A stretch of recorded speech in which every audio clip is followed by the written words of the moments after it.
Was there an overlooked piece of evidence that could help identify where DB Cooper really jumped? Let's get on it.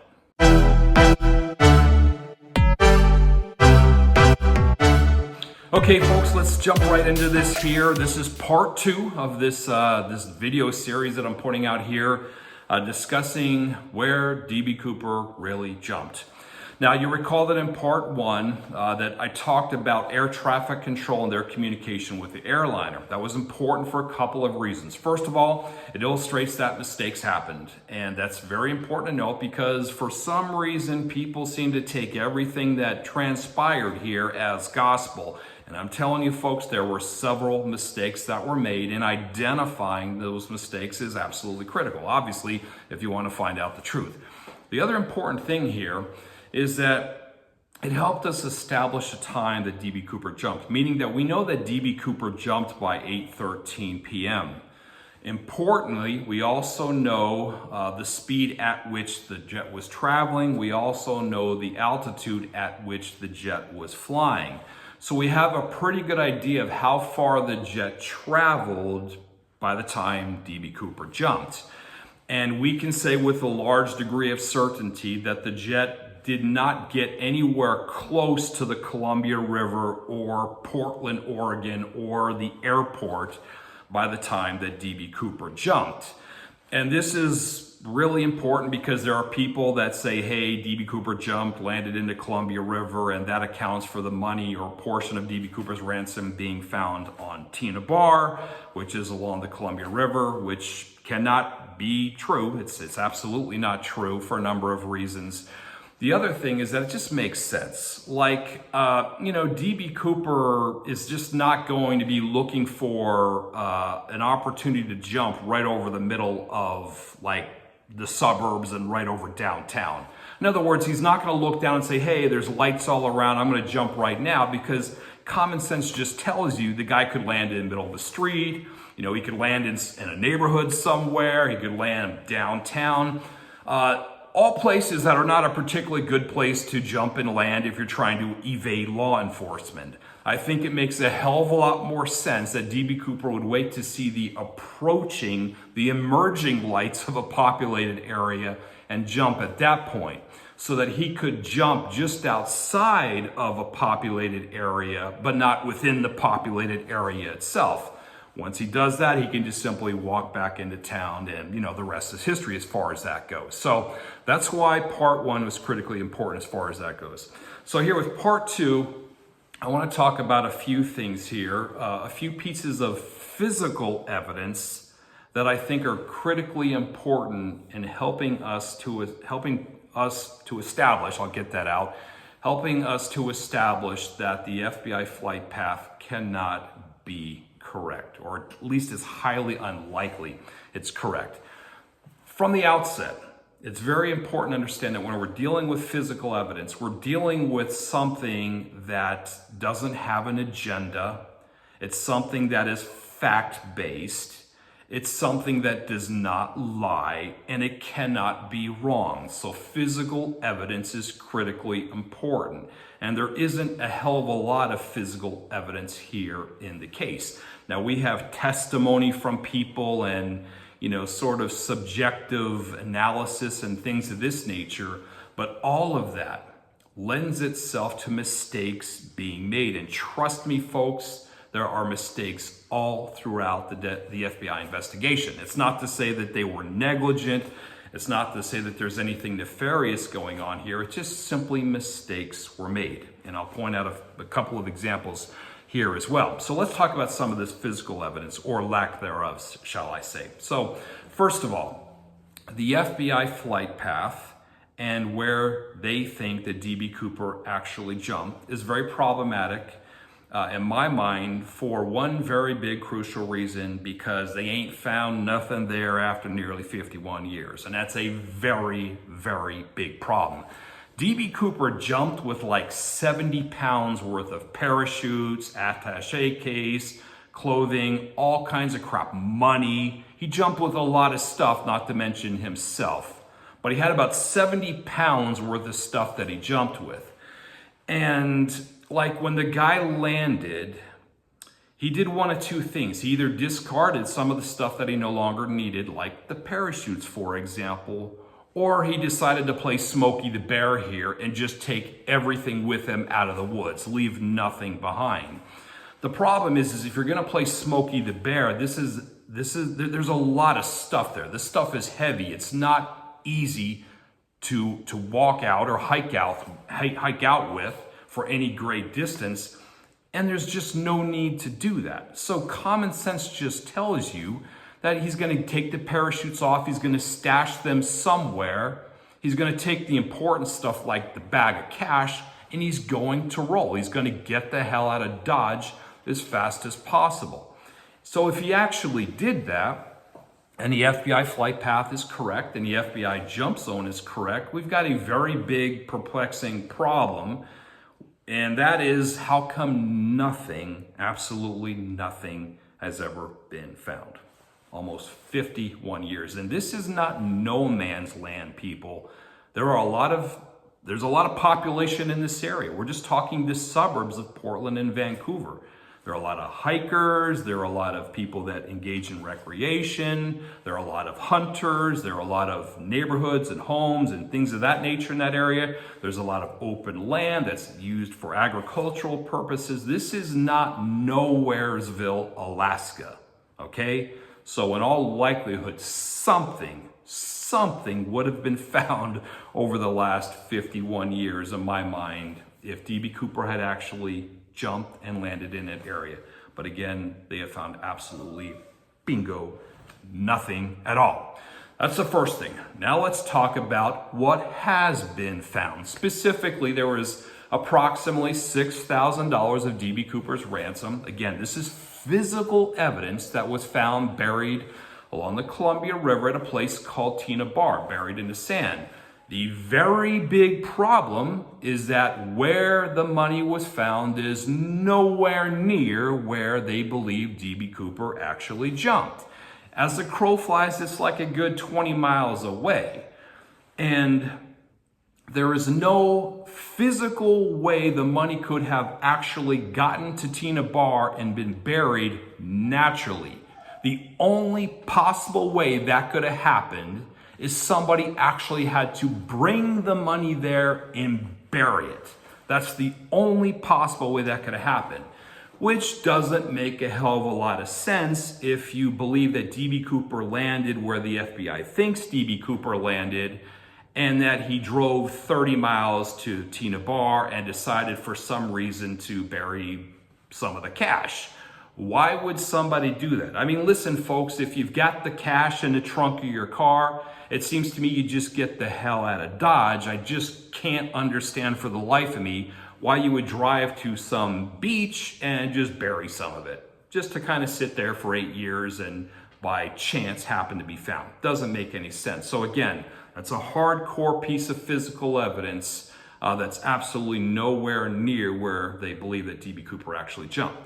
But there's something also very important here coming up, and this is my point 3. And this relates to a piece of what I believe is physical evidence that was found back in 1975. Now I'm going to show you a couple of pictures here. Okay, so this is an FBI document dated February 14th, 1975. February 14th, 1975. And what it talks about here is a hunter who was hunting near Cinnabar, Washington.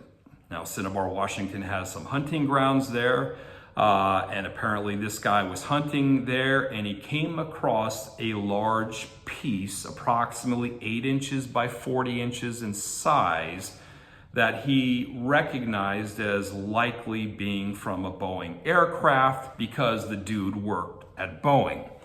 What he did is he jotted down the part number for the piece, but left the piece out there in the woods while he was hunting. And what he did is he took that part number and he brought it to the 727 division at Boeing to see if that part actually did come from a 727. And indeed, it was confirmed that that piece, that very large piece, 8 inches by 40 inches, actually did come from a Boeing 727, and where it's situated is above the rear stairs door in the back of the jet. The rear stairs door in the back of the jet. Well, the FBI was notified of this, and again, this is February of 1975, so this is about 3.5 years after the skyjacking took place. And the FBI made a mistake. They said that there was no piece of that size missing from the 727 involved with the skyjacking. Well, we know that that is wrong, and here is how. Here's another picture here. This is a picture of the actual jet, the air stairs apparatus, the actual jet sitting in Reno right after the skyjacking. And you'll see that squiggly, crappy kind of yellow line that I drew there, circled there. And it's there for a reason, because it highlights part of a fiberglass panel that broke away from the back air stairs apparatus. You can see it's kind of jagged. There's a big fiberglass piece missing there. And this is actually something that I had contemplated for years. I'd thought about for years, because when the jet landed in Reno, these fiberglass panels that are affixed underneath the railings that are on the air stairs door, both of them had popped up and had just drifted off or blown off in the wind somewhere, but they had apparently never been found. They're quite large, and I was wondering how that's possible. I thought, boy, you would think that somebody would have found something, or maybe somebody saw something and just didn't realize what they were looking at. Well, it just turns out, as it were, as these FBI files were being released, that I did come across this file here, the one that I just showed there from 1975, and indeed it does appear that one of those panels was actually found. But as noted, the FBI made a mistake, because they said that there was no piece that size that came from an area. But you saw from the picture that I showed you there that indeed we have actual photographic evidence showing that there were pieces of that size missing from the back area.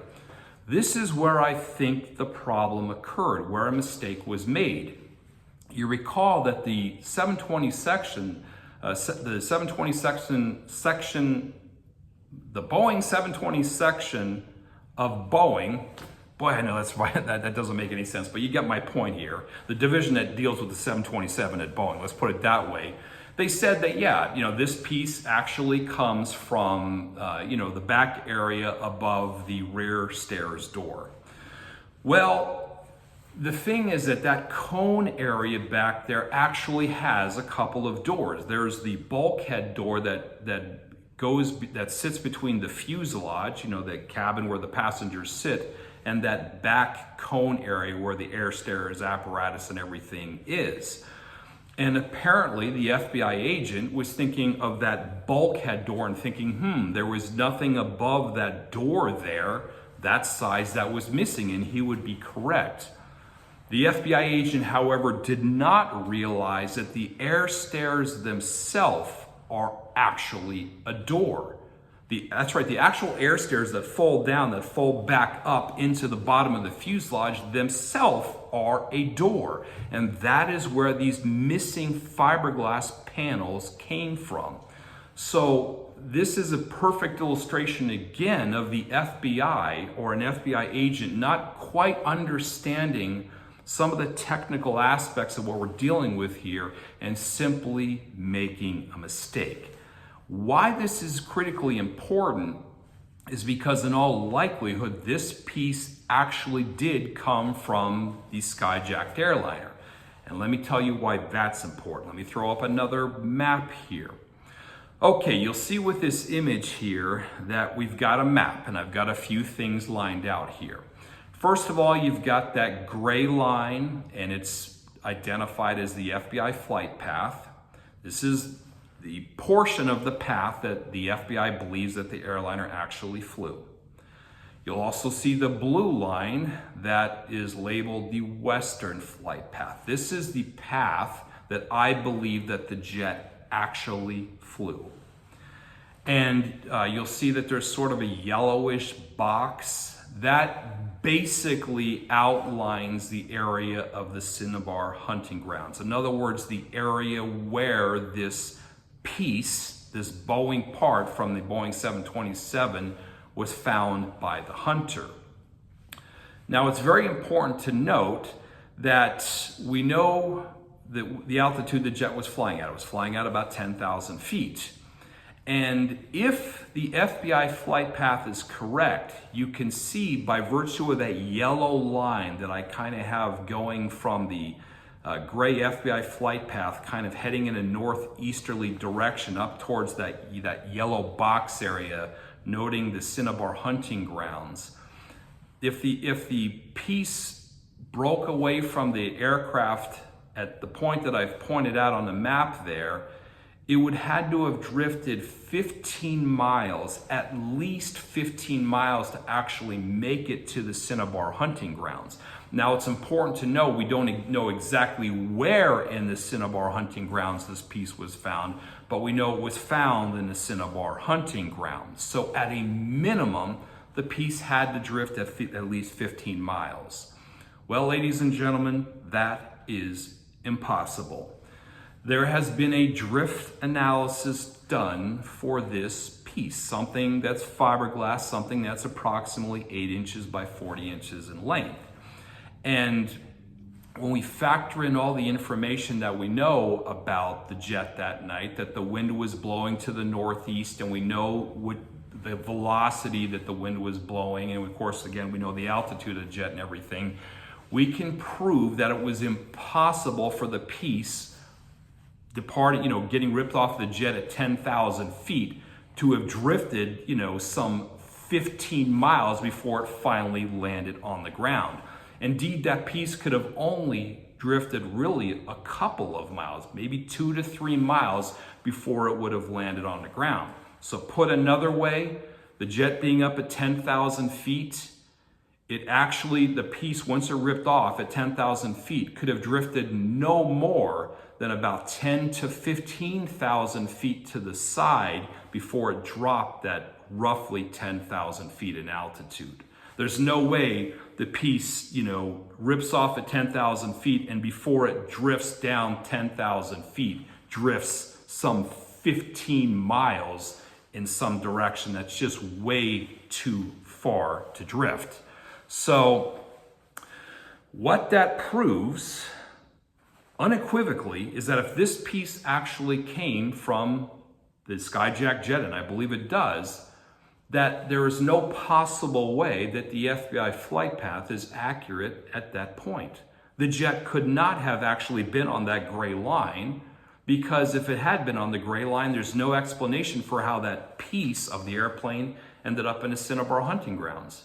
Indeed, it does appear that the only possible explanation for this is that the jet was actually flying something closer to that western flight path, the blue line, and at some point there busted off and just drifted into the Cinnabar hunting grounds. You can see, depending upon where it drifted off or where it broke off, it only had to drift maybe a mile or two, and it would have landed in the Cinnabar hunting ground area. I think that's a very important thing to note. And the reason why is because if we can prove, or if I can prove, that the FBI flight path is incorrect in this particular area to the tune of, 8, 9, 10 miles or whatever, then I think it calls into question the veracity of the FBI flight path all the way down. It tells me that someone made a mistake somewhere, somehow, at some time. All right, folks, that's all I've got for you today with part 2. In a few weeks, I'll put out a part 3, and I'm going to get into explaining what it is that I actually think went wrong with respect to the FBI flight path. In other words, that FBI flight path came from somewhere, and I think I know where it came from. I think I know what the FBI flight path actually traces, and here's a hint, here's a spoiler alert, folks. It does not actually track the jet of the Skyjacker airliner. I think it tracks something else. So why this is all important, ladies and gentlemen, is I think that the evidence is starting to stack up. and proof that D.B. Cooper actually jumped and landed very near Tina Bar, very near where the money was found, that D.B. Cooper did not jump and land anywhere near where the FBI thinks that he actually jumped and landed, and that explains a lot of stuff. It explains why nothing has been found. It explains how a portion of the money ended up on Tina Bar. It explains this piece of the airliner ending up in the Cinnabar hunting grounds, and very importantly, it explains how and why D.B. Cooper managed to get away with this. Okay, if you have any comments or questions, feel free to shoot me an email, eric@ericulis.com. And until next time, as usual, folks, cheers.